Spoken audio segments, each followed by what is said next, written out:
Welcome to the East County Sports Report. I'm Ramon Scott, and I'm joined by my partner, Dave Dickens of EastCountySports.com. Dave, couple of 1-0 teams in the Grossmont Hills League this week. These guys are going to clash on the field on Friday night at Grossmont High. Quarterback, junior Jaime Odom of the Grossmont Foothillers. Senior linebacker, Noah Medeiros of the Granite Hills Eagles. It's going to be a great game, and one of these teams is going to come out 2-0. Absolutely, and I think there's... it's only the second game of league season, but I think there's a lot at stake here. And I think if we look at the wins and losses, Jaime had some unfortunate on his side, but I think they're on their way up. Granite Hills obviously has been motoring along, and of course with that league win over Steel Cannon, that was huge. I'm going to start with Noah. Can you take us back to that game, especially before that sack was actually made? What did you see? Did you see an opening? Did you see some maybe a lane that you could go through? What did you see? Well, actually, it was a blitz call from the defensive coordinator, Coach Vinny, and he knew the quarterback liked to roll to his right, so he had me blitz left, and the hole was right there.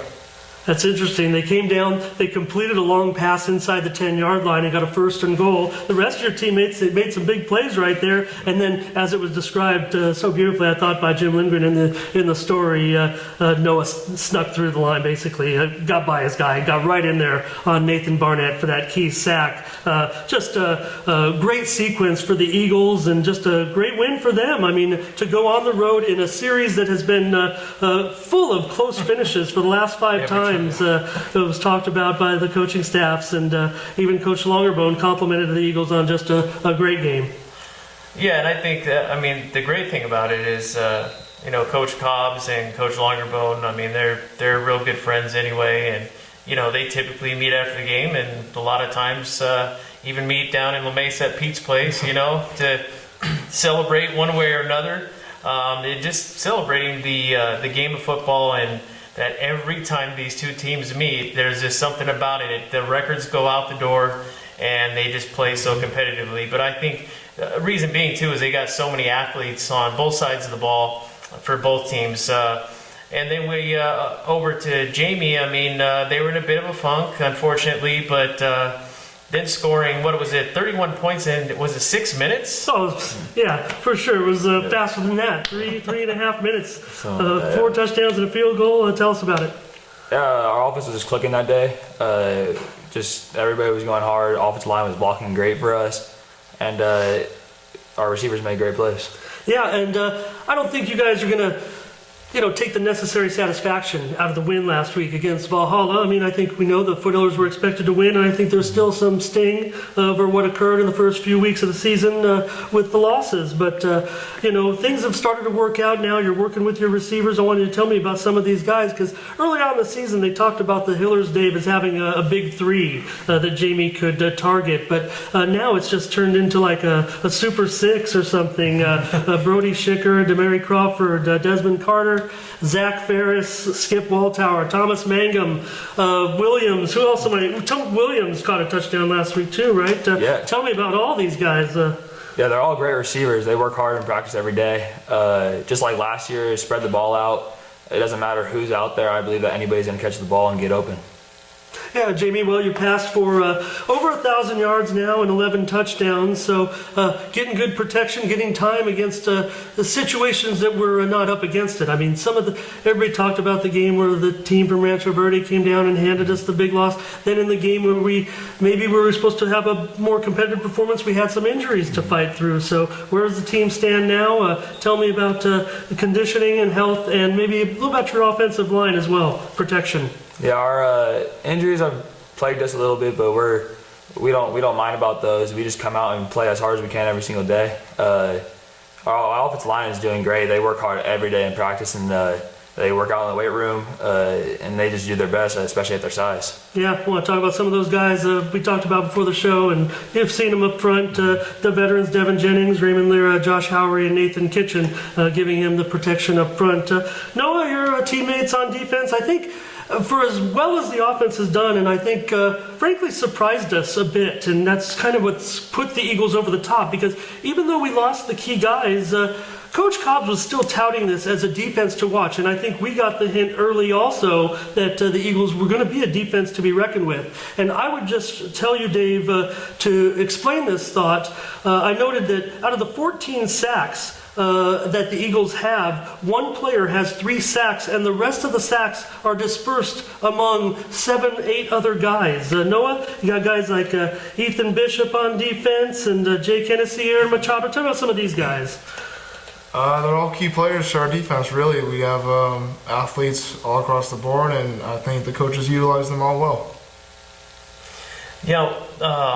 And now that we're touching on that, I wanted to interject. And you were talking to me earlier, Jamie. You had played youth football. Were you playing against him, or was he on your team when you were playing with Ethan Bishop? I was playing against him. He was playing on El Cajon while I was on Los Toros. And was he playing with that same fiery, go get him, just that mental toughness that he has now and the physical? Yeah, Ethan Bishop's always, every single time I play against him, he's always all around the field. He makes plays, and he's just a great player all around. And Noah, on the sidelines too, is he one of those guys that's pretty vocal on the sidelines too? Let's say you're down and you need to get that key turnover. Is he pumping you guys up on the sidelines as well? Yeah, he's very vocal, put it that way. And obviously he's able to do that because he walks the walk that he's talking. He goes out there and makes things happen. And I'm sure that trickles down with you guys, and you guys are behind him 100%. Oh, yeah. I know it takes coaching and it takes the playbook, but if you don't execute those plays, of course, then you're not going to get the key turnovers to turn the game around. And obviously, calling that blitz package, that was huge at that time. Yeah, and Dave, make no mistake, the records might show 6-0 and 2-4, but I don't think it's any indication of what we're expecting on Friday night. I think this is going to be one of the Eagles' toughest tests of the season. We've talked about it on some of the shows. It's been talked about a little bit in the media, despite the fact that Granite Hills has moved up to 9th place in the county rankings, the county poll this week. They still have played the easiest schedule of really all these top teams at the top tier of Division I. So going in against a Grossmont team that really is hungry to get back on track and show what they can do, because certainly if they've moved down in the rankings, this underachieving is something that they've had to put up with, and it stings. What kind of confidence level do you have now going forward? Because this game, the other league games, and even continue on into the playoffs where we're guaranteed a spot, the goals haven't changed for the Grossmont Foothillers as far as the season, in my mind. No, yeah, the goal has always been CIF championship, always winning to win League 2. Winning that game against Valhalla was a good way to get back on track and just keep that thing rolling. Yeah. I wanted to ask you actually before. It's called upon every year. Could this possibly be? The record is not typical of Helix this year, but could this possibly be the year that the Musket is returned to Grossmont? I believe every year we have a chance. Helix is a really good team every year, no matter what the record is, and but we're a good team too, I believe, and that we can always win that game. And I'm sure even Coach Carlo is, when it gets to that game, of course, he's going to pump you up with that, because I'm sure that's one of the things he'd like to see come back and be in your trophy case. I don't remember how many years it's been over there, but definitely he would be interested in having that back to your trophy case. Yeah, Coach Carlo, he was the last person to actually achieve it for us, and he's sick and tired of hearing that. He always hears that he's the one that won it for him, but he wants to hear that we're the ones that do it now.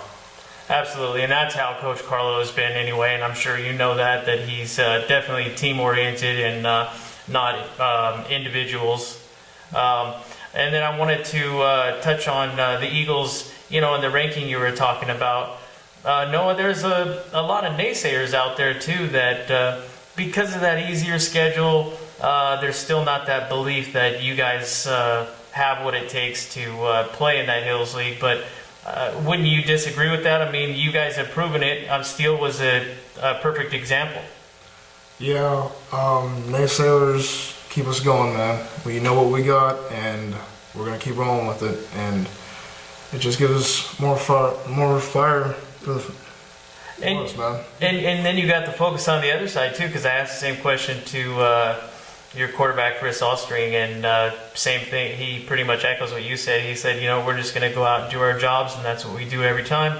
And they've been pretty successful too. I mean, it would seem that replacing Jake Siegfried at quarterback would have been a hard thing to do because he did score quite a few touchdowns, especially with his legs. He was kind of like Jaime here. He could roll out of the pocket and gain some yards, and I think he had like 39 touchdowns last year using his legs. But then Chris is kind of a different type of quarterback. He can gun it downfield. He has a great accuracy. I mean, we saw it just last week to Johnson. I mean, it was perfect. Anything you want to add to that? Any particular players on the offense that stand out to you? Chris Ostring has the offense running, and so he's doing it for us, and he's going to keep manning the ship. As many things have happened positively for the Eagles this season, including that defense and some of the players like Ethan Raymond who had that big touchdown last week.